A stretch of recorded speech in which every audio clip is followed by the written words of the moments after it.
Hello friends, today we are going to study a new poem from our class 10 syllabus from our textbook First Flight, Fire and Ice by Robert Frost. Robert Frost was an American poet, and earlier we had studied some of the poems written by him like The Road Not Taken, Dust of Snow, and today we are studying a new poetry. As we can see, the title itself suggests two contradictory topics. One is fire and other one is ice. On the one hand, where the fire represents hotness, and on the second side, the ice represents coldness. So the poet has expresses the literal meaning as well as the symbolic meaning in this poetry. So we are going to study both of them together. So first see, what does the word fire symbolically represent and ice?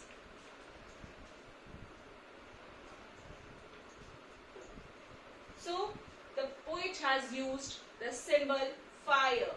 Fire expresses desires and passion. And on the other hand, like we can see that we are in the 21st century and humans' desires are extending day by day. Nowadays, human wants to have everything. Their desires are endless. And on the other hand, the poet has used the word ice. Ice expresses hatred and insensitivity. There is hatred in human relationship. Man is having hatred for his own environment. Man is having hatred for everything around us. Even the people living under the same roof sometimes don't want to talk to each other. So the poet has used both the words fire and ice. Now let's study our poetry.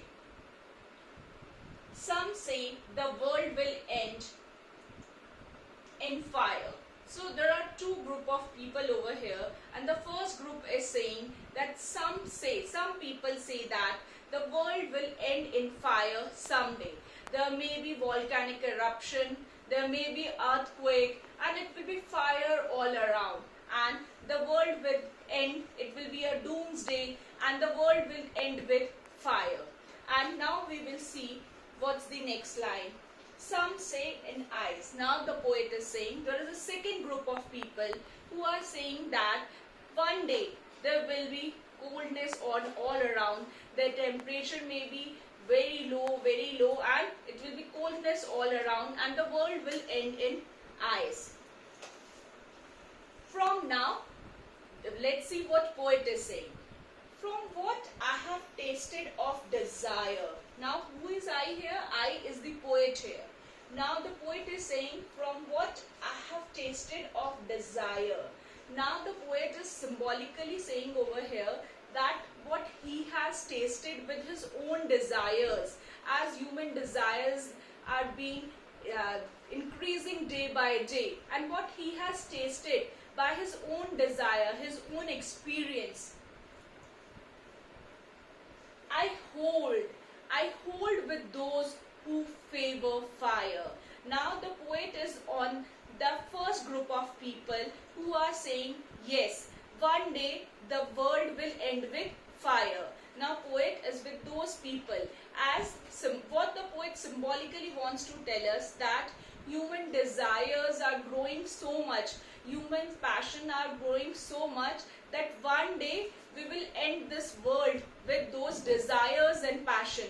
One day we will end this world with our own desires, that is fire. So poet is also having this opinion that this world will end with fire. Now let us see the second paragraph of our poetry. But if I had to perish twice. So, but if I had to perish twice. Now what is I over here? This is the world over here. So perish means to destroy something. So the poet is saying, but if I had to perish twice, if the world has to perish twice, then let's see.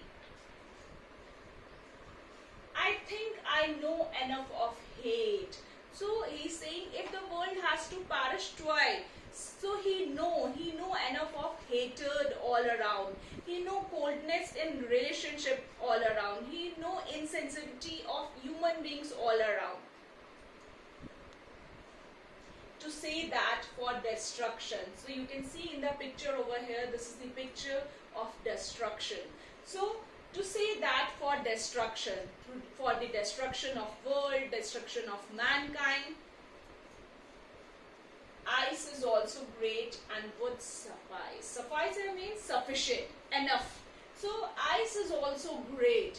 So if the world has to perish twice, if the world has to end twice, hatred is enough. Hatred is represented by ice over here. So he is saying ice could also be sufficient to end the world twice. So here we can see that poet, as there are two group of people. One group is scientifically given this opinion that one day the world will be chaos all around and the world will end with fire. And the other group is saying that one day it will be coldness all around and the world will end with ice. So, but what the symbolically what both these things means, both the things are contradictory over here. One group of people say that human desires and passions are growing up so much that one day the world will end with our human desires and increasing passion. But on the other hand, the other group is saying the world will end with hatred, the world will end with insensitivity, the world will end with coldness in relationship. As we can see right now also, there is cold war going on between many countries, even sometimes between the two states also. So this is the real idea of our poetry. Now let's see how our poetry is like this. So this is just a two paragraph poetry, and our poetry is like this. So you can see the poetry over here. Now let's see some of our word meanings. As I told you, desire.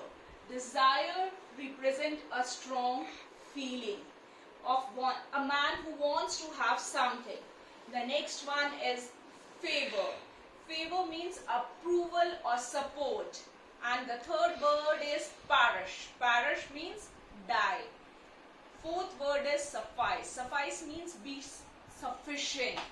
So this is one of the important poetry also, which is often asked in the board examination also, and they ask the word meanings of these two words sometimes. Perish, perish means die, and suffice means be sufficient. So let's see, this is the important part of poetry. Let's see the literary devices or the poetic devices used by the poet in our poetry. First one is assonance. So assonance is the repetition of the vowel in the same sentence. Assonance is repetition of vowels. Vowels are A, E, I, O, U, and if the same sound of vowel is repeating in the poetry, same sentence of a poetry, then it is assonance. The long sound of O in I hold with those who favor fire. So our next literary device is alliteration. Alliteration is the repetition of consonant sound in our poetry. So the poet has used favor fire. Those sound F is repeating again and again in favor and fire, and W in world will. So the sound W in world and will. Alliteration is repetition of consonant sound. Next is imagery. Imagery is used basically to create imagination in the mind of readers, appealing to their five senses.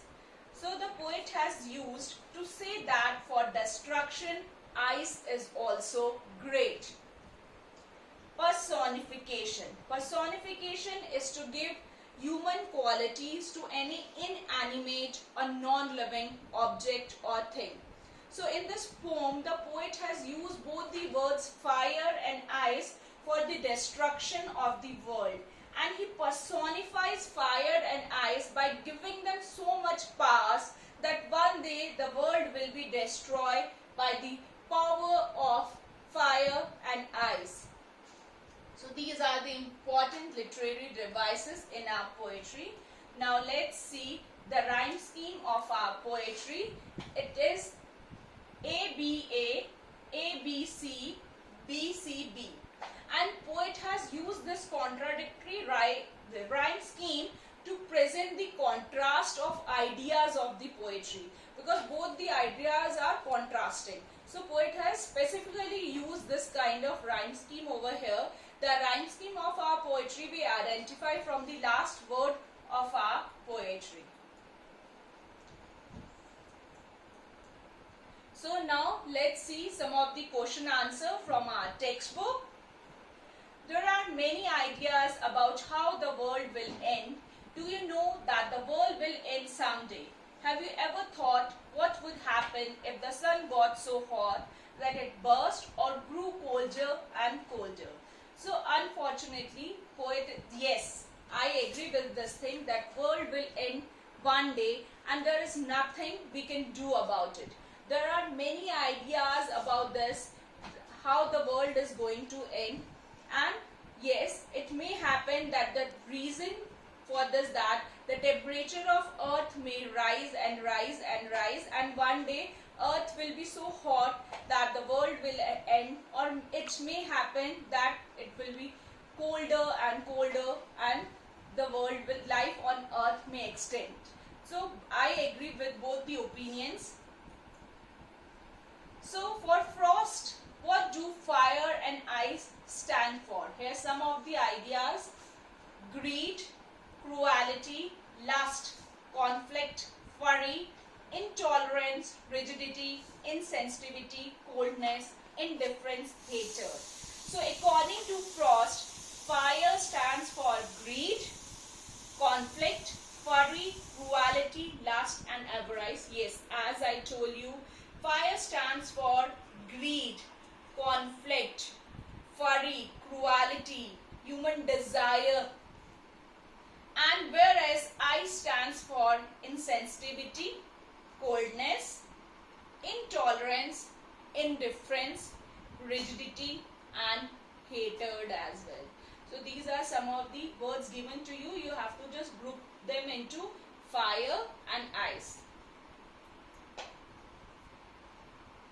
What is the rhyme scheme of the poem and how does it help in bringing out contrasting ideas in the poem? The rhyme scheme of the poem, as I told you, is ABA, ABC and BCB.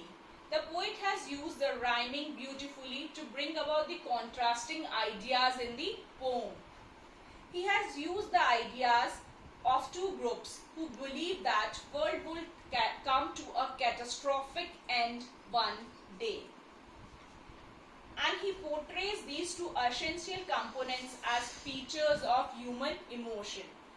As I told you, one group is having the opinion that the world will end with fire, that is human desires and passion. On the other hand, the other group says that world will end with ice, that is hatred, coldness, insensitivity. Thank you for watching it. Hope it is useful for you. Thank you.